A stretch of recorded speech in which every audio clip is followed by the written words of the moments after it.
आज हम पढ़ने वाले हैं आईडी सेलेक्टर के बारे में। हमारा टॉपिक चल रहा था टाइप्स ऑफ सेलेक्टर, जिसमें हमने यूनिवर्सल सेलेक्टर को कवर कर लिया था।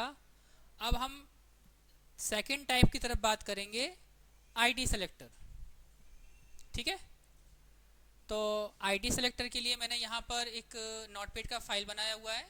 ठीक है, जिसके अंदर यहाँ पर मैंने हेडिंग में लिया हुआ है आईडी सेलेक्टर, और यहाँ पर एक पैराग्राफ टैग लगाया हुआ है लाइन चेंज करने के लिए। और इसके बाद यहाँ पर एक कंटेंट दिया हुआ है अलीगढ़ कंप्यूटर एजुकेशन नेम में, और यहाँ से बीआर से लाइन ब्रेक कर दिया है और फिर से मैंने इसको क्लोज कर दिया यहाँ पर जिस पैराग्राफ को मैंने ओपन किया था। इसके बाद सब्जेक्ट और बीआर से मैंने लाइन चेंज किया हुआ है और एक पैराग्राफ में यहाँ पर एड्रेस दिखाया हुआ है। ठीक है, ये वही सब कुछ है जो कि हम HTML में किया करते थे, इसमें कुछ भी नया नहीं है। लेकिन हमारा जो टॉपिक है आईडी सेलेक्टर, हम इसको किस तरीके से इस HTML के द्वारा बनाया हुआ ये कंटेंट जो है इस पर किस तरीके से अप्लाई करेंगे, इसके बारे में हमें बात करना है। तो इसका सिंटेक्स होता है, पहले मैं सिंटेक्स बता देता हूँ आईडी सेलेक्टर के बारे में। हैश, आपको हैश लिखना है ये। ठीक है, ये सिंटेक्स का पार्ट है, हैश। इसके बाद सेलेक्टर नेम और करली ब्रैकेट स्टार्ट करके प्रॉपर्टी और उसकी वैल्यू कोलन लगा के बीच में, और लास्ट में आप सेमीकोलन से उसको टर्मिनेट कर देंगे। और जो आपने करली ब्रैकेट ओपन किया था उसका स्कोप उसको आप क्लोज भी कर देंगे। ठीक है, ये इसका तरीका होता है।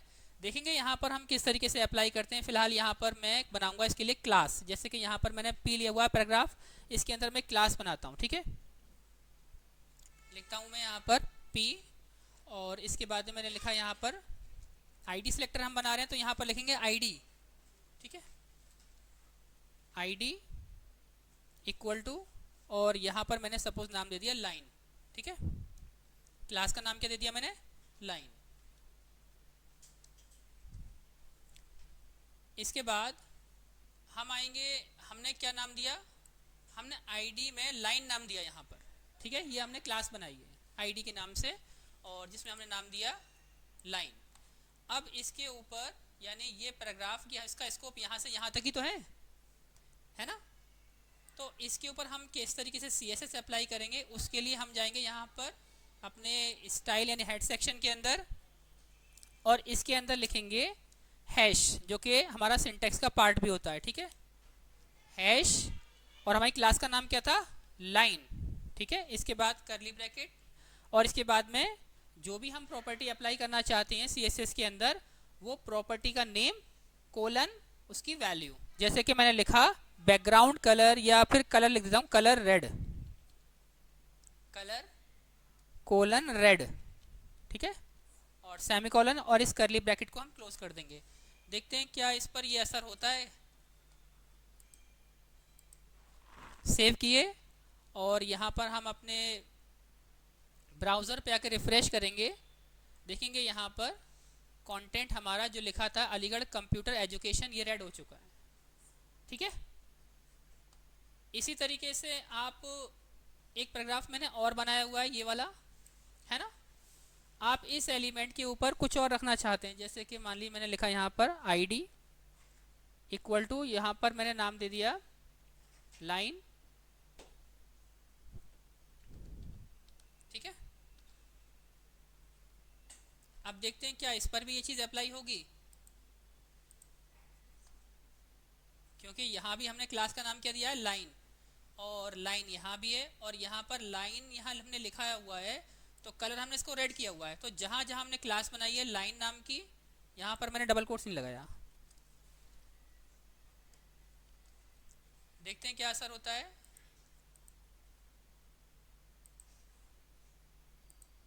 देखेंगे आप यहाँ अप्लाई हुआ यही प्रॉपर्टी, और यही प्रॉपर्टी हमारी यहाँ भी अप्लाई हुई है। ठीक है, तो आपको ये बात समझ में आया होगा कि आईडी सेलेक्टर से क्या होगा, जिस भी आप एलिमेंट के कंटेंट के ऊपर CSS अप्लाई करना चाहते हैं आप उस पर अप्लाई कर सकते हैं, सभी के लिए नहीं होगा।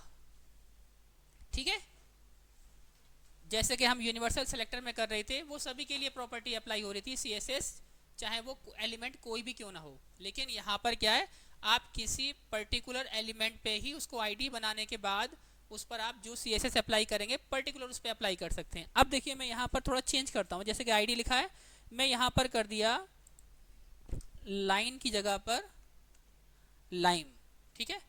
अब मुझे यहाँ पर अभी तो कलर क्या है, रेड आ रहा है, क्यों? क्योंकि दोनों ही क्लास का नाम सेम है, ठीक है। अब मैं यहाँ क्या किया, एक क्लास और बनाऊंगा मैं अब, ठीक है, जैसे कि मैंने ऊपर बनाई थी हैश। अब लिखूंगा क्लास का नाम लाइम, इसके बाद कर्ली ब्रैकेट और कलर दिया मैंने यहाँ पर येलो,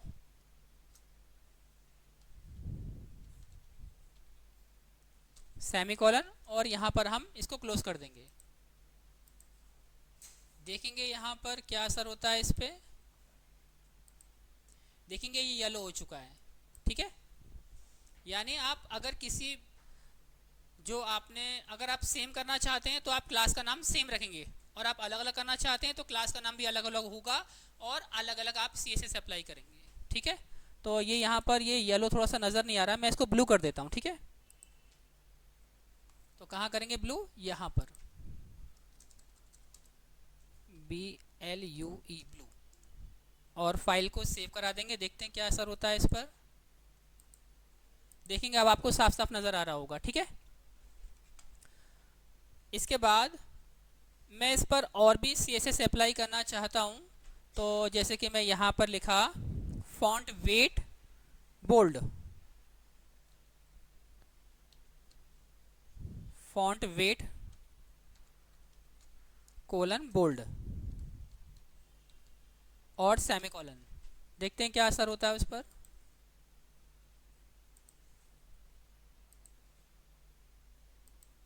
देखेंगे पहले के कंपैरिजन में थोड़ा सा बोल्ड हो चुका है ना।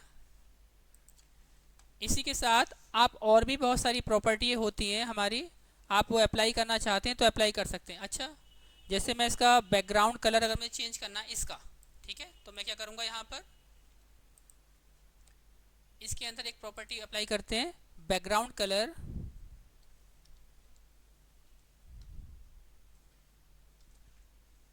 BACKGROUND, बैकग्राउंड हाइफन कलर,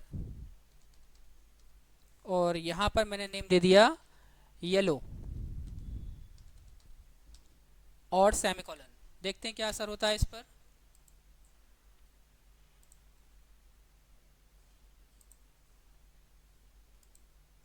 देखेंगे यहाँ पर बैकग्राउंड कलर हमारा येलो हो चुका है।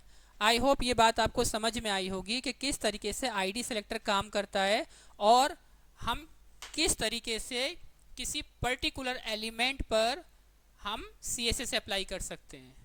या तो हम सिमिलर करना चाहें तो क्लास का नाम हम सेम रखेंगे, और अगर हम अलग अलग करना चाहते हैं तो आप क्लास का नाम आप चेंज कर सकते हैं, और चेंज करने के बाद में CSS प्रॉपर्टी आप अपने हिसाब से अप्लाई कर सकते हैं।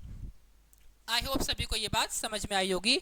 तो हमने क्या कवर किया, हमारा जो टॉपिक चल रहा था CSS सेलेक्टर का, जिसमें हमने यूनिवर्सल सेलेक्टर कंप्लीट किया है और आईडी सेलेक्टर कंप्लीट किया है।